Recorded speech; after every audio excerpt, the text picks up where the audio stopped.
Yan guys, bale pupunta tayo sa crane natin. Ito ang crane natin na CTC 550V5 55 tons na truck mounted crane. So ituturo ko sa inyo guys, i-demo ko sa inyo ang paano mag outrigger.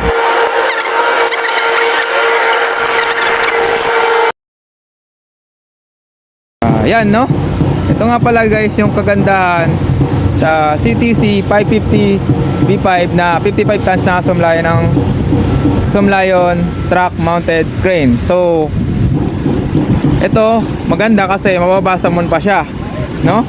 Dapat basahin muna natin to para malaman natin kung ano yung mga stick na mga nandito, no? Ito ay stick, no? Stick outrigger operation ito, no? Ito guys, retract, extend, no? Ito yun, no, guys, basahin nyo to lagi, no? Extend, retract. Ito naman guys, sa front. So mabasa yan po yung front, no? Yan ang front natin. So front, ito, ang ganda, may drawing, no? Makikita natin. Ito ang front. Ito yon, front operation na jack, yan, jack operation. Ito naman guys, yung yellow ay ito, no? Kaliwa na harap. Ito yan guys, kung makikita nyo, ito po yan, ha? Kaliwa na harap, no? Ito ang operation ng kaliwa at na harap. Ito namang green ay sa kabila, sa right side na harap, no? Right side na harap. Right side to na harap. Ito namang blue ay sa diyan guys, no? Yang likod, no? Para yan sa likod. Ito yan guys, oh. Yan likod. So likod diyan. So ito sa likod na jack natin sa kaliwa.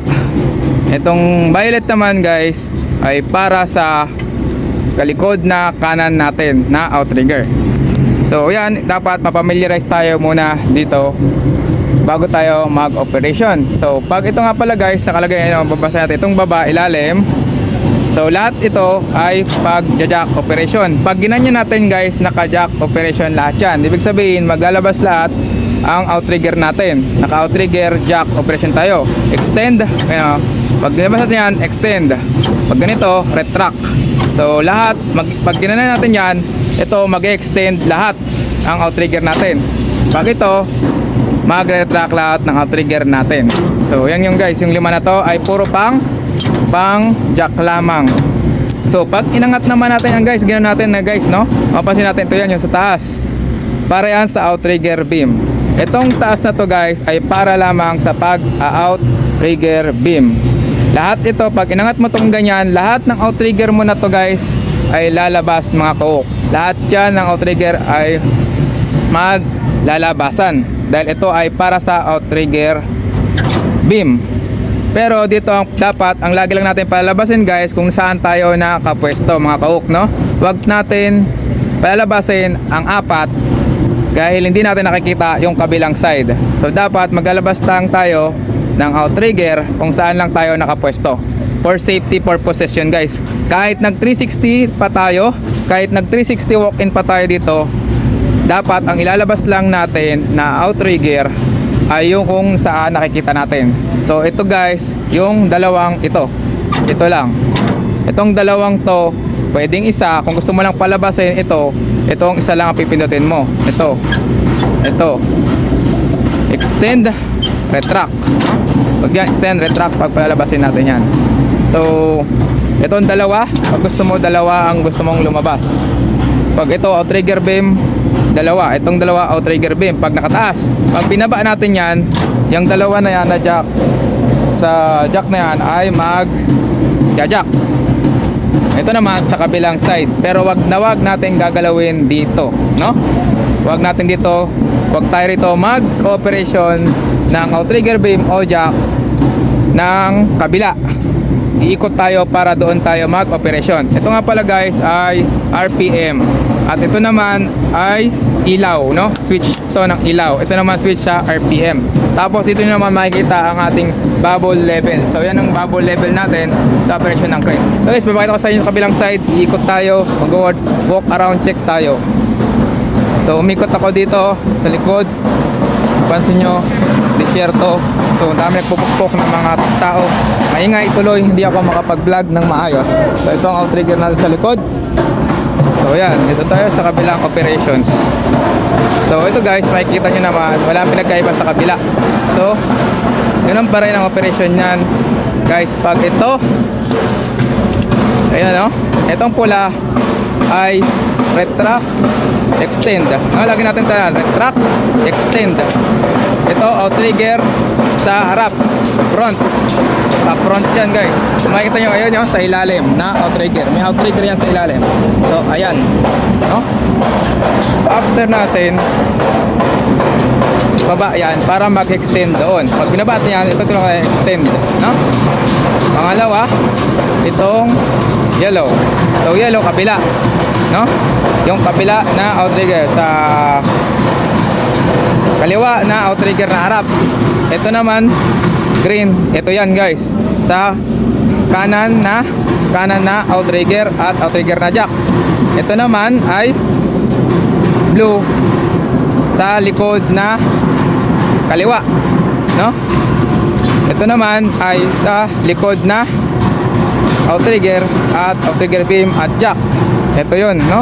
Yan yun, sa likod na yan. So ito naman ang ating bubble level. At ito naman ang ilaw pala to, ilaw, at ito ay accelerator. So, ito ilaw to, no?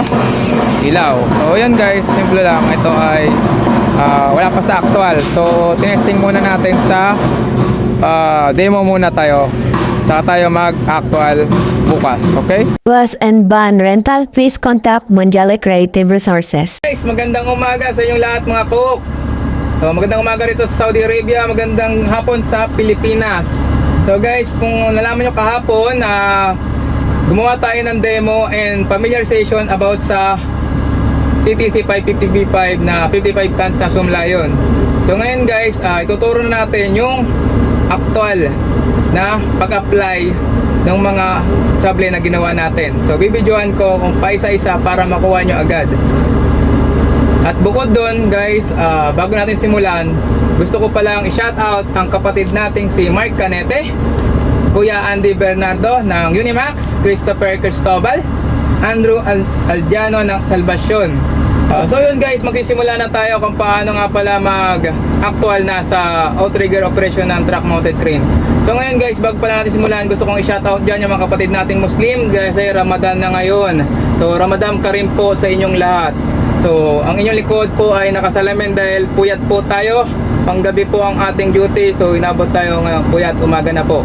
So ngayon guys, simulan natin kung paano natin i-start. So unang gawin natin guys, tinuro ko na ang pag-PTO ng crane. So ngayon, i-actual ko na ulit sa inyo. Kaya nakatapat tayo sa isa't isa. So una dapat guys, alam nyo dapat dito sa dashboard nyo na may hangin na kayo. Dapat minimum of 5 to 8. Pero guys, dito kasi may tawag lang siya, parang digital na siya panel. So basta na green siya guys, pwede nyo na yun i-PTO. So una nyong gawin guys, apakan nyo ang clutch. Pag PTO na, apak sa clutch, ilahin ang PTO, pasok ang gear sa low gear na 3rd and 4th gear. So pagkapasok na ng 3rd to 4th gear, iangat nyo na yung panyo sa clutch at naka-PTO operation na po tayo. Ngayon guys, pupunta tayo ng beam and outrigger jack operation. Let's go! Tayo sa driving side ng ating crane. So papakita ko na sa inyo yung actual operation ng ating outrigger. So yan guys, yung actual, no? Bakit nung nalalaman nyo, maingay talaga kasi baka di nyo ako marinig. So gusto ko pakita sa inyo yung mga function nito, actual na guys, no? Ito, makikita nyo guys, dito ito yung crane nyo, ulo ng crane nyo. Ito yung dalawa sa left side at left sa likod. So ito guys yan, no? Makikita nyo guys, ito at ito. So makikita nyo guys, itutulak natin, i-extend natin. So pag extend, makikita nyo guys, lumalabas yan. Oh. So yan na. Makikita nyo rin sa kabilang side. So ngayon, ito yan. Ngayon, pag binaba, ngayon, gusto naman natin, ilabas na natin yan guys. Nakikita nyo guys, yan o. So yan. Ngayon, i-jack naman natin. Pag ginanito natin yan guys, jack yan. So makikita nyo guys, nagja-jack. Ayan. So, nagja-jack siya. Ngayon, i-jack, retract naman natin. So, angat natin to. Pag inangat natin yan guys, makikita nyo nag-retract ang crane natin. So, nag-retract. Ngayon naman guys, ayun naman mga kahok, i-retract natin itong outrigger beam. So, i-retract natin yan, ipapasok natin dito. Ganon din yung kabila, ipapasok natin sa kabila, ipapasok natin yung outrigger beam. So, iangat nyo lang guys, itong dalawa. So, tataas natin para makita nyo guys. Ayan, makikita nyo, nagre-retract ang crane natin. So, guys, nagre-retract ang crane na natin. So, yun, ganun lang ang function nun, mga kahok. So ngayon, gusto mo isa-isa, walang problema. Pwedeng pwede. Extend, isa lagay, extend natin guys. Makikita nyo guys, isa-isa. So, yan. So, ganun din sa kabila. Ito guys. Pag tinulak natin yan, tinulak natin doon, makikita nyo guys. Yan, nagre-retract. Extend. Lagi nyo tandaan guys. Extend, retract. No? So, yan ngayon guys. Pupunta naman tayo. Ito guys, no, remember nga pala, ito ay ginagamit lang natin pag mag-outrigger jack na tayo. Pagkatapos na natin ma-position lahat yung apat na jack. Pang harap kasi ito sa harapan. So ngayon guys, pupunta na tayo sa likod guys. Iikutan na natin para mapakita ko sa inyo kung paano naman sa kabilang side. So guys, nandito na tayo sa kabilang side. Ito yung tinatawag na passenger side. Sa ano to, right side to ng crane natin. So, tuturo ko sa inyo guys yung kukunin dito, no? Remember nga pala mga kahok, ito pala ay RPM. So, para mag-accelerator yung crane natin, makikita nyo, nag-ingay yung crane natin kasi ito ang accelerator. So, ngayon, operation naman tayo dito. So, ito yung ulo ng truck natin. Ang kailangan natin dito sa kabilang side na to ay green at violet. So, ayun ang operation na to. Ito si green at si violet. Pag inangat natin yan guys, 4 outrigger yan mga kahok. So, yan, tutulak ko na ang pag-extend. Ito pala, retract. Diba, retract, extend. So, ngayon, itutulak ko na mga kahok para mag-extend ang outrigger beam natin sa kanang bahagi. So, 1. Yan na makikita nyo guys. Nag-e-extend na po. Yan po yan. So, para makita nyo, yan na, oh. So, extend. No, extend. So ngayon naman gusto mo retract, magre-retract ka. Dito pa rin, pataas. Tapos dito mo gagawin. Ihilain mo na lang to. Pag hinila mo yan guys, magre-retract ang crane natin. No, mapansin nyo guys? Nag-retract. Ngayon, mag-extend pa rin tayo mga kahok. Para makita nyo. Ayan na. So ngayon guys, operation naman tayo. Paano siya i-jack sa kabilang side? So ibaba lang natin to guys. Pag binaba natin to, automatic jack na ito mga kahok. So ayan na mga kahok, ginak na natin. Nakikita nyo lumalabas ang jack ng dalawa. So yan, pag nakababa, jack. Ngayon gusto mo naman pala iangat. So mag-out trigger ka, out trigger up ka, o retract ka, ibaba mo lang to. Pag nababa mo to, tapos itaas mo to, automatic nagre-retract na ang crane nyo mga kahok. Kaya no, nakita nyo na nagre-retract ang tow natin, no? Nagre-retract ang ating silindro ng ating jack. So ngayon naman guys, ang gagawin natin is paano i-retract ang beam. So dito lang ulit, angat natin to para sa outrigger beam. So ihilahin lang, pataas lang ang gagawin natin mga kahok. Itataas lang natin to para mag-retract yung outrigger beam na dalawa na yan. So makikita nyo guys, ayun o, pakita ko sa inyo. O yan, o nagre-retract na ang ating outrigger beam. So yun guys. So ngayon naman, ipapakita ko sa inyo guys, hindi ko to in-outrigger kasi magpaparking na ako ng crane. So ipapark ko na lang. Pag magpapark tayo ng crane, dapat nakababa ang outrigger jack natin at dapat libelado para hindi persado yung mga gulong natin. So napaka-importante na kapag nagpa-parking tayo, ang crane natin dapat gina-jack natin para yung gulong ng crane natin ay hindi persado. So i-jack natin. Sa pag-jack nga pala guys, bigyan ko kayo ng tip, laging dalawa sa harap, dalawa sa likod. Huwag kayong mag-iisa kasi aabutin tayo ng siyam-siyam sa pag-jack. So ngayon, jack mo natin sa harap. So ayan, nakikita yun, nagja-jack tayo sa sa harap.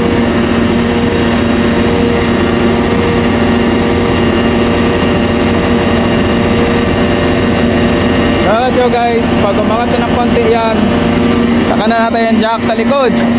So ayan, makikita nyo guys, jack sa likod, dalawa.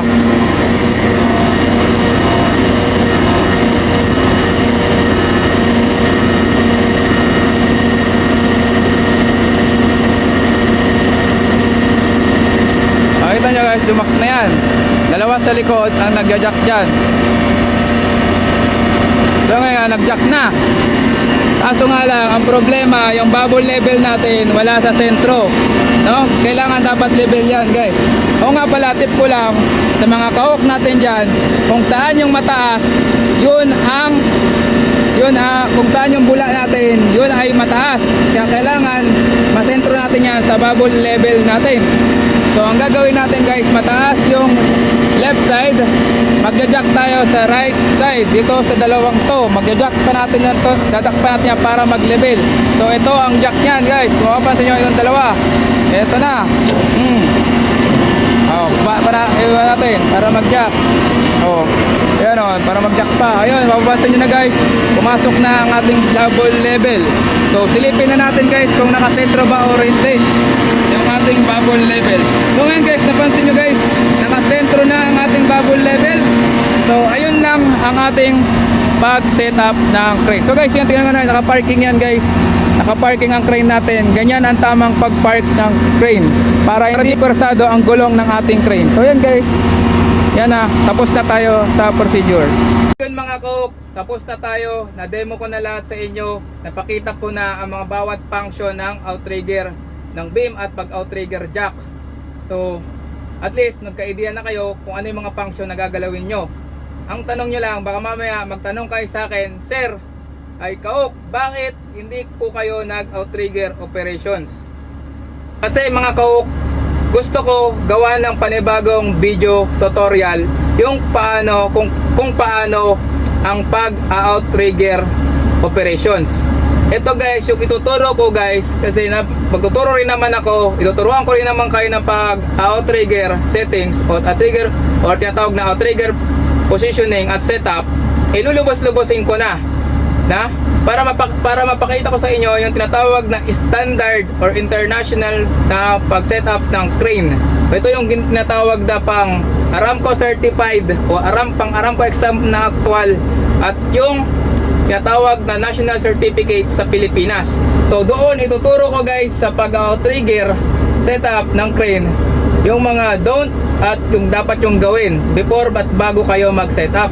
Pati pag-akyat ng tamang pag-akyat sa truck side ng crane at tamang pag-check at tamang outrigger pad. Lahat doon ituturo ko guys. Kaya dapat naka-follow and like and share ka sa aking FB page na Cesar Kahok TV at ang aking YouTube channel na Monjale Motovlog.